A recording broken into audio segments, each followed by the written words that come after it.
So I've been thinking about this idea about consumerism. Um, yeah, that's one of those big buzzwords that people throw around a lot when criticizing our society, and um, it's kind of one of the big uh, um, basic laundry lists of complaints against capitalism. And you know, I think uh, I think like our biggest hang up about consumerism is that we fear we might be sort of that we might be inauthentic for the products we buy.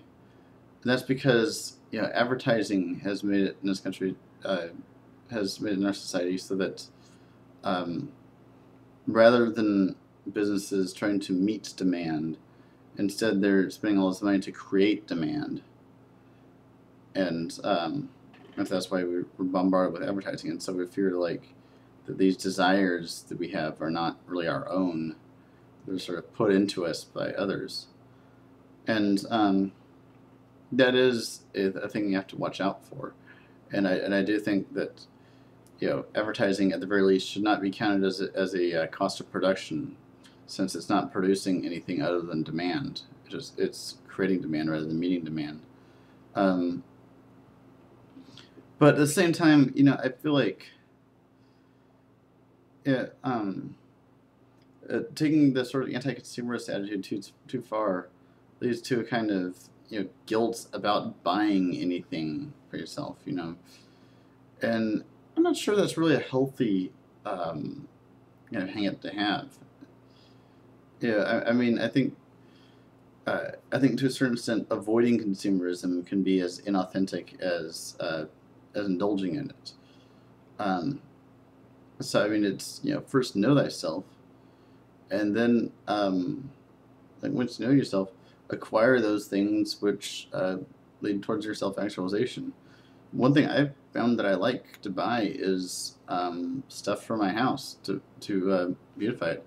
Might see behind me. Bought some new scented candles for my house.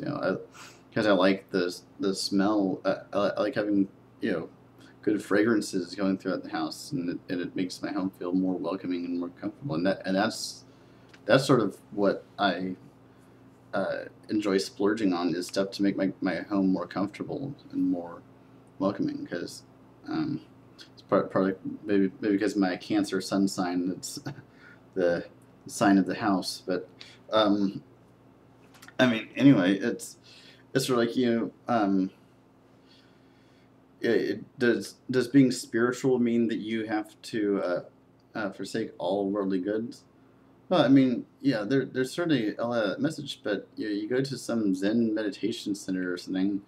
They don't live in a little shack. They live, they often have uh, a very beautiful decorated temple that's with surroundings made conducive to to meditation and to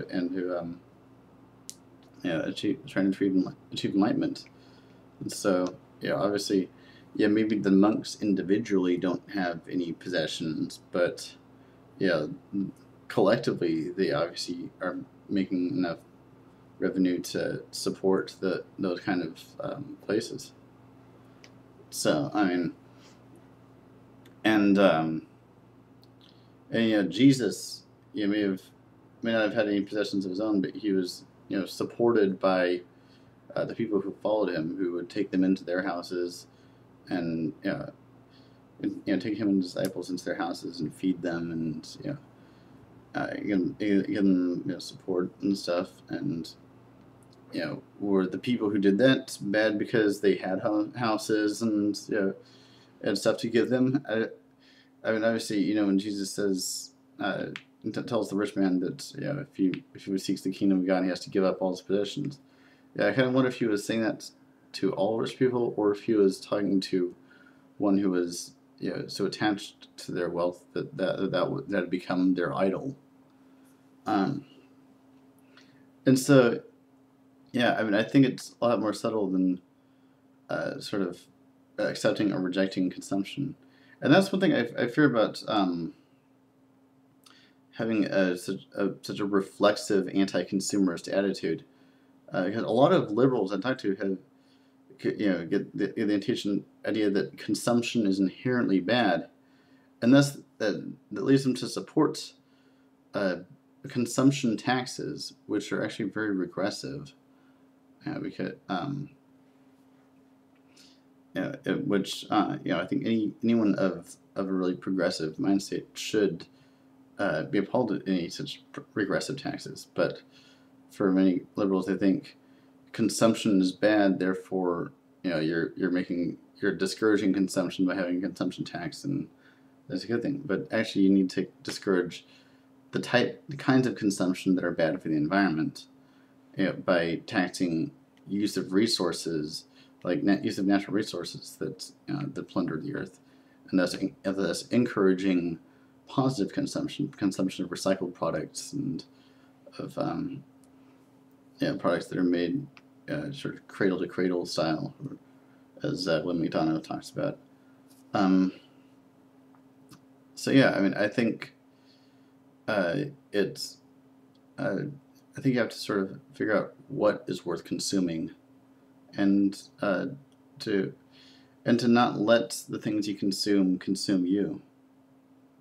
So that's my thoughts for now. Peace.